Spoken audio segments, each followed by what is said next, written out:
Assalamualaikum warahmatullahi wabarakatuh. Kami dari kelompok 6, kelas pendidikan biologi B 2021 akan memaparkan materi tentang qPCR atau real time PCR. Kami di sini beranggotakan yang pertama Amelia Rosdianti Rukmana dengan NIM akhir 065. Selanjutnya ada Dila Ayu Septianing dengan NIM akhir 066. Selanjutnya saya sendiri Pradelia Dwi Prasasti dengan NIM akhir 084. Selanjutnya ada Isna Rifki Amalia dengan NIM akhir 086. Dan yang terakhir ada Rofiatul Adawiyah dengan NIM akhir 090. Real-time polymerase chain reaction atau sering disebut quantitative polymerase chain reaction qPCR merupakan suatu metode biologi molekuler berbasis reaksi rantai polimerase. Metode ini mendeteksi amplifikasi gen target selama tes PCR berlangsung, tidak di akhir reaksi seperti pada PCR konvensional. Selanjutnya, fungsi dari qPCR atau real-time PCR yaitu mampu mengamplifikasi atau memperbanyak sekaligus menghitung atau kuantifikasi jumlah target molekul DNA hasil amplifikasi secara real-time. Prinsip kerja PCR real-time atau qPCR adalah mendeteksi dan mengkuantifikasi reporter fluoresen. Sinyal fluoresen akan meningkat seiring dengan bertambahnya amplifikasi DNA PCR dalam reaksi. Reaksi selama fase eksponensial dapat dipantau dengan mencatat jumlah emisi fluoresen pada setiap siklus. Jika semakin tinggi tingkat ekspresi gen target, maka deteksi emisi fluoresen makin cepat terjadi. Selanjutnya yaitu tahapan qPCR. Pertama yaitu ada denaturasi DNA template menggunakan pemanasan. Selanjutnya yaitu ada annealing, penempelan primer berupa oligonukleotida rantai tunggal dan pendek. Yang terakhir yaitu extension atau pemanjangan primer menggunakan enzim tag polimerase. Baik, selanjutnya ada komponen qPCR atau PCR real time yang terdiri dari 7 komponen. Yang pertama, DNA primer atau oligosakarida, yaitu fragmen DNA kecil yang terdiri dari 15-20 nukleotida sebagai titik awal inisiasi reaksi perpanjangan rantai.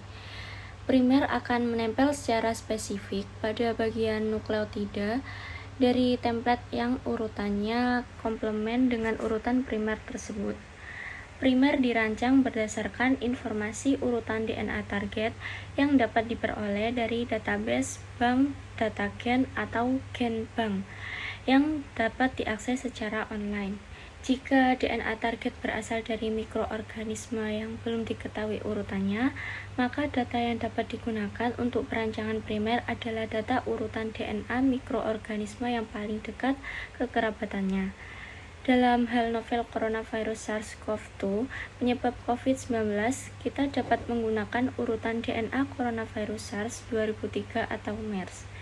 Yang kedua, probe merupakan sekuen oligonukleotida pendek yang didesain untuk berhibridasi dengan sekuen target. Yang ketiga, DNA template sebagai target yang akan disalin kode genetiknya yang nantinya akan diamplifikasi menggunakan PCR. DNA template didapat dari hasil isolasi dan ekstraksi DNA. Untuk proses PCR, DNA template dapat diencerkan ataupun tidak tergantung dari kuantitasnya. Yang keempat, DNA polimerase. Fungsi dari enzim DNA polimerase adalah bekerja sama dengan DNTP agar dapat melakukan proses polimerisasi primer.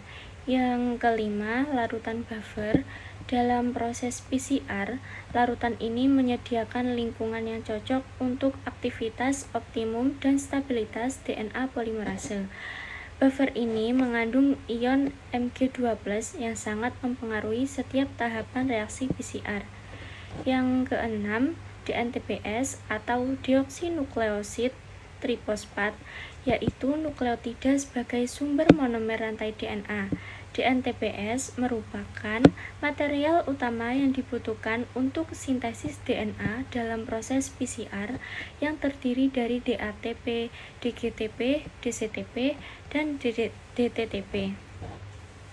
Yang ketujuh, reverse transkriptase untuk reaksi transkripsi balik RNA menjadi DNA dan DNA polimerase untuk melakukan reaksi perpanjangan rantai sehingga untai DNA utuh dapat terbentuk. Baik, di sini saya akan menjelaskan grafik mengenai hasil dari tes qPCR dan real-time PCR, di mana pada tes qPCR atau real-time PCR ini kita mengukur DNA atau antigen dengan menggunakan pewarna fluorens yang akan menghasilkan sinyal fluorens seiring dengan peningkatan jumlah DNA atau antigen. Idealnya, pada setiap siklus, DNA akan terus berduplikasi. Data yang diambil untuk menghasilkan grafik seperti ini diambil selama siklus berlangsung dan memfokuskan analisis pada fase eksponensial reaksi, yaitu di mana fase duplikasi terjadi. Proses mendapatkan grafik ini mendapatkan informasi dari kuantitas awal DNA target menggunakan reporter fluorensis. Perubahan fluorensi ini diukur secara konstan oleh instrumen thermal cycle dengan kapasitas pemindai fluorensis. Dengan memplotkan tingkat fluorensis terhadap jumlah siklus, instrumen qPCR menghasilkan grafik yang mempresentasikan akumulasi produk selama proses PCR. Dengan demikian, kita dapat melihat apa yang terjadi selama reaksi, yang memberikan banyak informasi tambahan mengenai eksperimen real-time PCR. Di sini saya akan menjelaskan tentang perbedaan antara PCR konvensional dengan real-time PCR. Yang pertama, dari segi sensitivitas, pada PCR konvensional memiliki sensitivitas rendah, sedangkan pada PCR real-time memiliki sensitivitas yang tinggi. Pada PCR konvensional memiliki presisi rendah, sedangkan pada real-time PCR memiliki presisi yang tinggi. Pada PCR konvensional, hasil yang didapatkan tidak secara otomatis dan hasilnya tidak dalam bentuk angka.